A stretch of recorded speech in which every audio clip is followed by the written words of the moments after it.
The Second Boer War, otherwise known as the Second Anglo-Boer War of the South African War, started on the 11th of October 1899 and ended on the 31st of May 1902.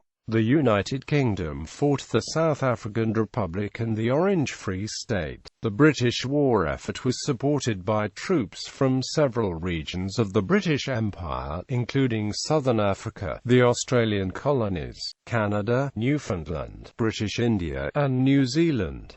The war ended in victory for the British and the annexation of both republics. Both would eventually be incorporated into the Union of South Africa in 1910.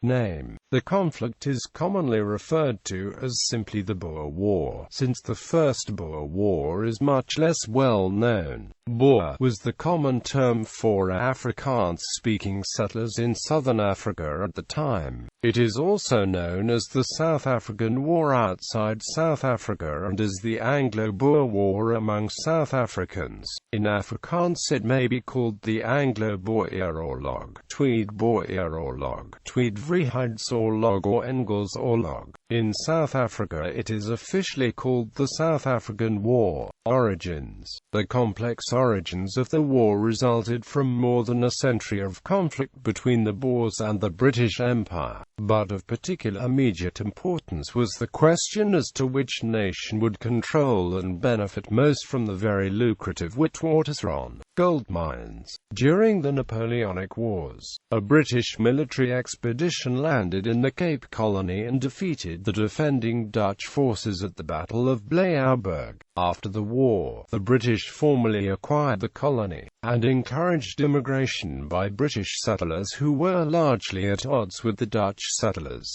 Many Boers who were dissatisfied with aspects of British administration, in particular with Britain's abolition of slavery on the 1st of December 1834, elected to migrate away from British rule in what became known as the Great Trek. The trekkers initially followed the eastern coast towards Natal and then, after Britain annexed the Natal in 1843, journeyed northwards towards the interior.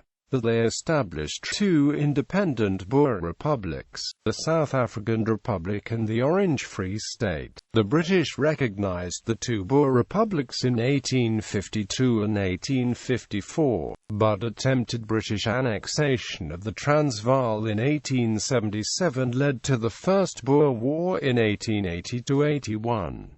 After the British suffered defeats, particularly at the Battle of Majuba Hill, the independence of the two republics was restored subject to certain conditions. Relations, however, remained uneasy. In 1866, Sir Erasmus Jacobs discovered diamonds at Kimberley, prompting a diamond rush and a massive influx of foreigners to the borders of the Orange Free State. Then in 1886, an Australian discovered gold in the Witwatersrand area of the South African Republic. Gold made the Transvaal the richest and potentially the most powerful nation in southern Africa. However, the country had neither the manpower nor the industrial base to develop the resource on its own. As a result, the Transvaal reluctantly acquiesced to the immigration of Uitlanders, mainly from Britain, who came to the Boer region in search of fortune and employment. This resulted in the number of Uitlanders in the Transvaal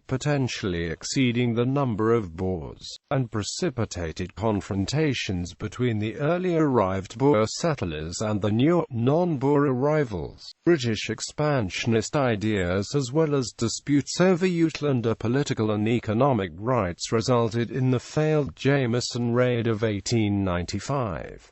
Dr. Leander Starr Jameson, who led the raid, intended to encourage an uprising of the Uitlanders in Johannesburg. However, the Uitlanders did not take up arms in support, and Transvaal government forces surrounded the column and captured Jameson's men before they could reach Johannesburg. As tensions escalated, political maneuverings and negotiations attempted to reach compromise on the issues of the rights of the Uitlanders within the South African Republic, control of the gold mining industry, and the British desire to incorporate the Transvaal and the Orange Free State into a federation under British control. Given the British origins of the majority of Uitlanders and the ongoing influx of new Uitlanders into Johannesburg, the Boers recognized that granting full voting rights to the Uitlanders would eventually result in the loss of ethnic Boer control in the South African Republic. The June 1899 negotiations in Bloemfontein failed, and in September 1899 British Colonial Secretary Joseph Chamberlain demanded full voting rights and representation for the Uitlanders residing in the Transvaal. Paul Kruger, the President of the South African Republic, issued an ultimatum on 9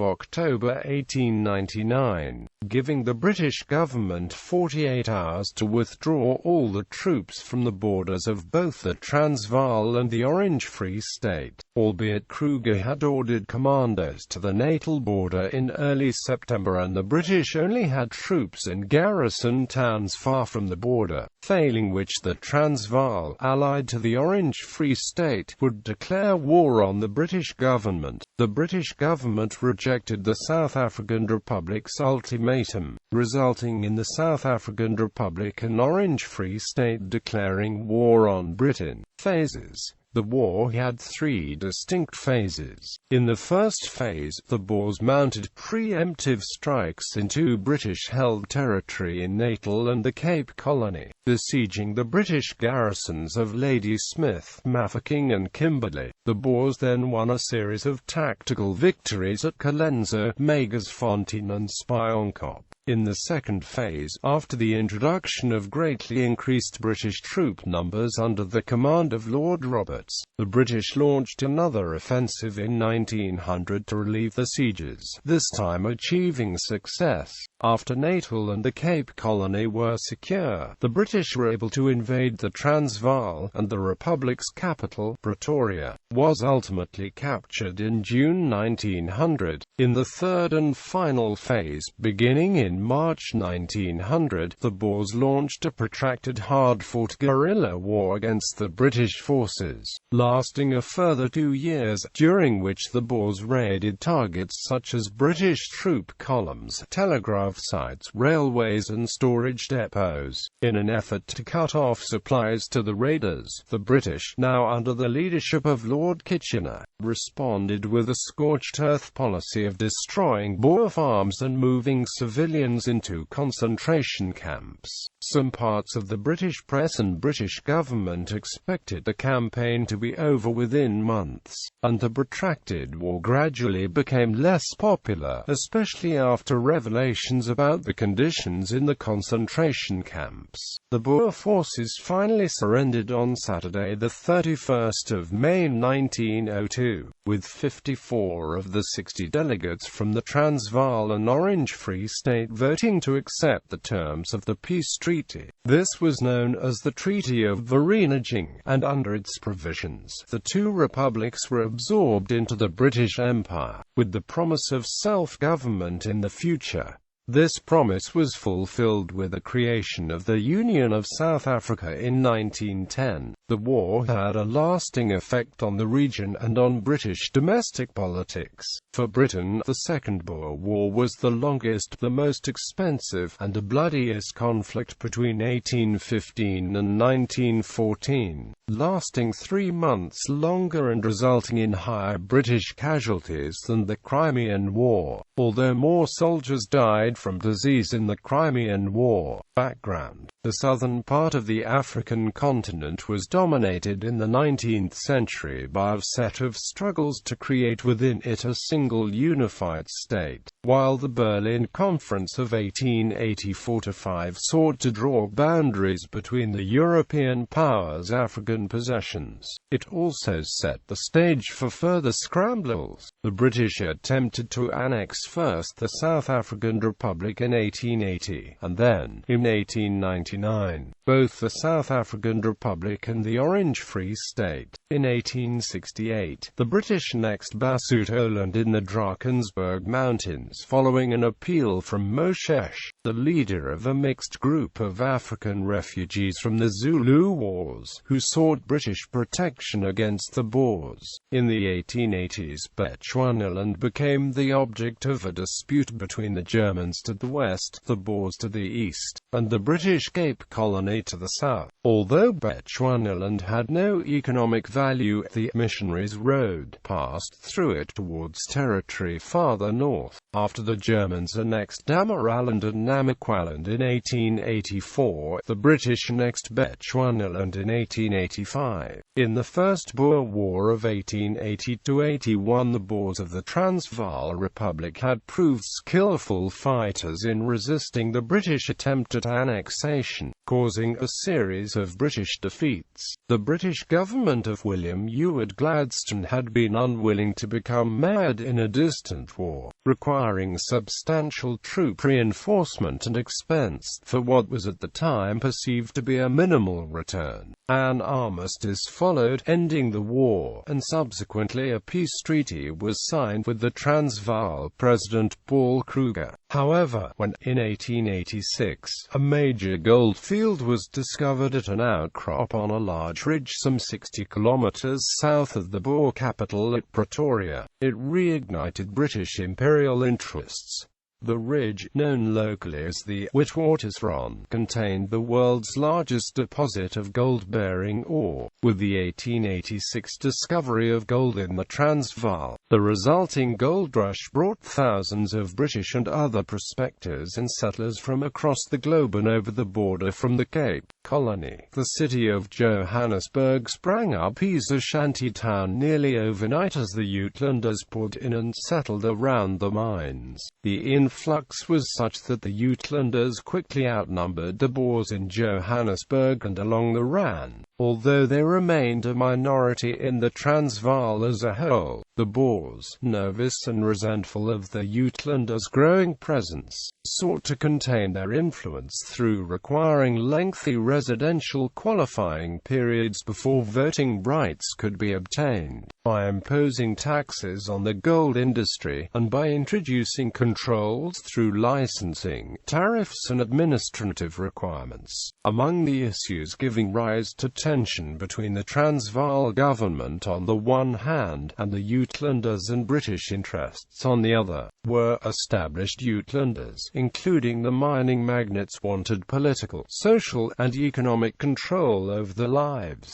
These rights included a stable constitution, a fair franchise law, an independent judiciary, and a better educational system. The Boers, for their part, recognized that the more concessions they made to the Uitlanders, the greater the likelihood, with approximately 30,000 white male Boer voters and potentially 60,000 white male Uitlanders, that their independent control of the Transvaal would be lost and the territory absorbed into the British Empire. The Uitlanders resented the taxes levied by the Transvaal government, particularly when this money was not spent on Johannesburg. Uitlander interests were diverted to projects elsewhere in the Transvaal. For example, as the gold-bearing ore sloped away from the outcrop underground to the south, more and more blasting was necessary for extraction, and mines consumed vast quantities of explosives.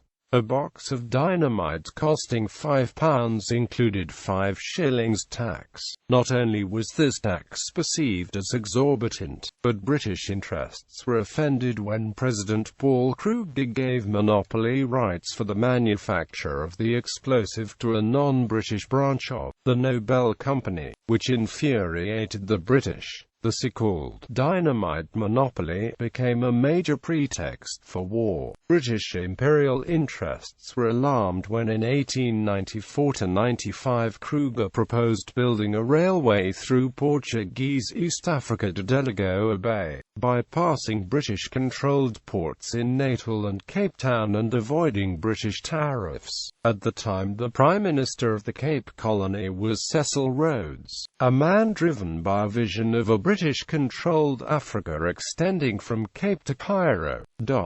Certain self-appointed Uitlanders representatives and British mine owners became increasingly angered and frustrated by their dealings with the Transvaal government. A reform committee was formed to represent the Uitlanders. Jameson Raid in 1895. A plan was hatched with the connivance of the Cape Prime Minister Cecil Rhodes and Johannesburg gold magnate Alfred Bate to take Johannesburg, ending the control of the Transvaal government.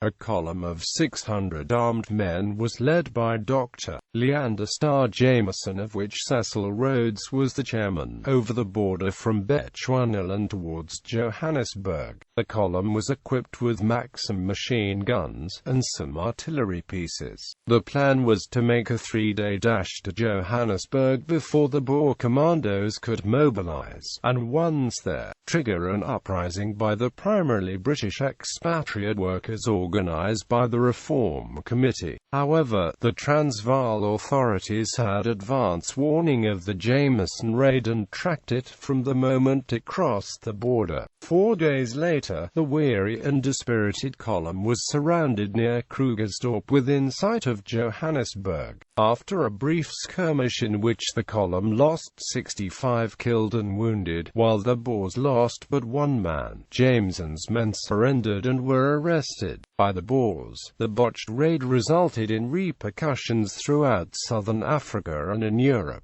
In Rhodesia, the departure of so many policemen enabled the Matabele and Mashona tribes to rise up against the Chartered Company, and the rebellion, known as the Second Matabele War, was suppressed only at great cost. A few days after the raid, the German Kaiser sent a telegram congratulating President Kruger and the government of the South African Republic on the success, and when the text of this telegram was disclosed in the British press, it generated a storm of anti-German feeling in the baggage of the raiding column. To the great embarrassment of the British, the Boers found telegrams from Cecil Rhodes and the other plotters in Johannesburg. Joseph Chamberlain, the British Colonial Secretary, quickly moved to condemn the raid, despite previously having approved Rhodes' plans to send armed assistance in the case of a Johannesburg uprising. Subsequently, Rhodes was severely censured at the Cape Inquiry and the London Parliamentary Inquiry, and forced to resign as Prime Minister of the Cape and as chairman of the Chartered Company for having sponsored the failed coup d'état. The Boer government handed the raid prisoners over to the British for trial. Dr. Jameson was tried in England for leading the raid. However, the British press and London society, inflamed by anti-Boer and anti-German feeling and in a frenzy of jingoism, lionized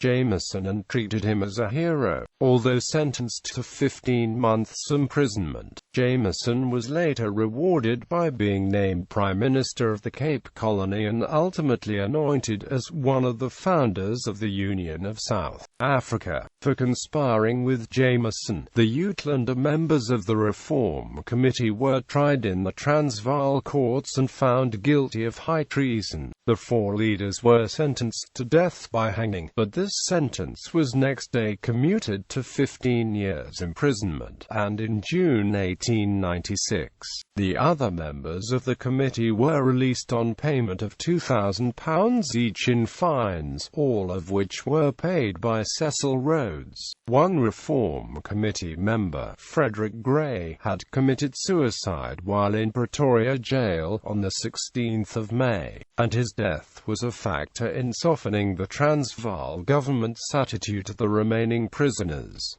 Jan C. Smuts wrote in 1906, "The Jameson Raid was the real declaration of war. And that is so in spite of the 4 years of truce that followed. Aggressors consolidated their alliance. The defenders, on the other hand, silently and grimly prepared for the inevitable escalation and war. The Jameson Raid alienated many Cape Afrikaners from the British, and united the Transvaal Boers behind President Kruger and his government. It also had the effect of drawing the Transvaal and the Orange Free State together, in opposition to perceived British imperialism. In 1897, a military pact was concluded between the two republics. President Paul Kruger proceeded to re-equip the Transvaal Army, and imported 37,000 of the latest Mauser Model 1895 rifles, and some 40 to 50 million rounds of ammunition. The best modern European artillery was also purchased. By October 1899, the Transvaal State Artillery had 73 guns, of which 59 were new, including 4 155 mm Creusot Fortress guns, and 25 37 mm Maxim Nordenfeldt guns. The Transvaal Army had been transformed. Approximately 25,000 men equipped with modern rifles and artillery could mobilize within 2 weeks. However, President Kruger's victory in the Jameson Raid incident did nothing to resolve the fundamental problem. The impossible dilemma continued, namely how to make concessions to the Uitlanders without surrendering the independence of the Transvaal. The failure to gain improved rights for Uitlanders became a pretext for war and a justification for a major military build-up in the Cape Colony. The case for war was developed and espoused as far away as the Australian colonies. Several key British colonial leaders favoured annexation of the independent Boer republics. These figures included Cape Colony Governor Sir Alfred Milner, Cape Prime Minister Cecil Rhodes, British Colonial Secretary Joseph Chamberlain, and mining syndicate owners or landlords, such as Alfred Bate, Barney Barnato, and Lionel Phillips. Confident that the Boers would be quickly defeated, they planned and organized a short war, citing the Uitlanders' grievances as the motivation for the conflict.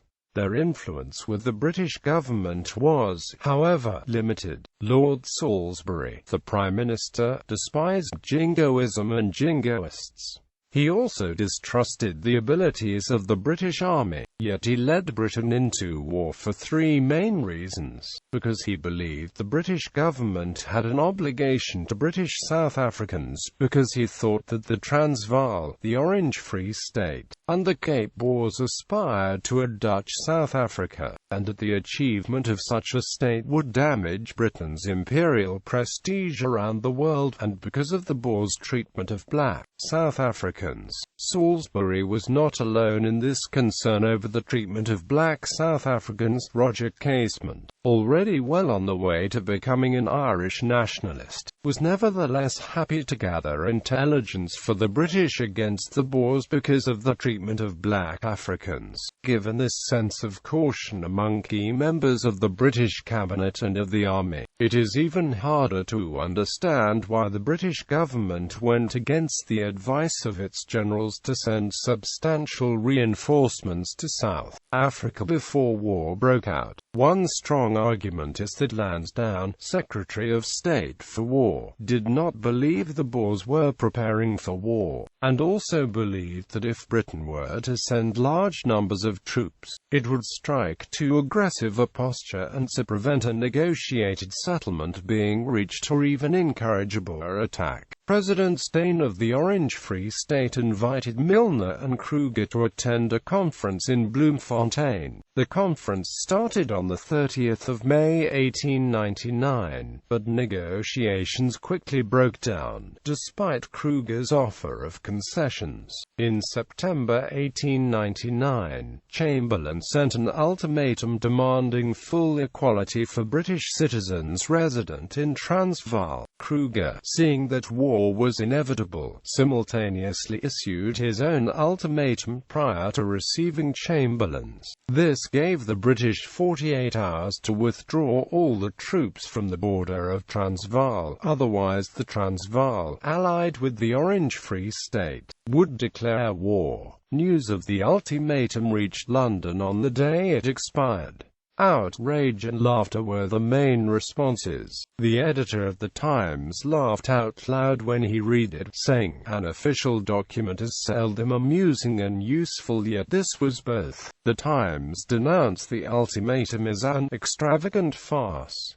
The Globe denounced this trumpery little state. Most editorials were similar to the Daily Telegraph, which declared, "Of course there can only be one answer to this grotesque challenge. Kruger has asked for war and war he must have." Such views were far from those of the British government and from those in the army. To most sensible observers, army reform had been a matter of pressing concern from the 1870s, constantly put off because the British public did not want the expensive, a larger, more professional army, and because a large home army was not politically welcome. Lord Salisbury, the Prime Minister, then had to explain to a surprised Queen Victoria that, "We have no army capable of meeting even a second-class continental power."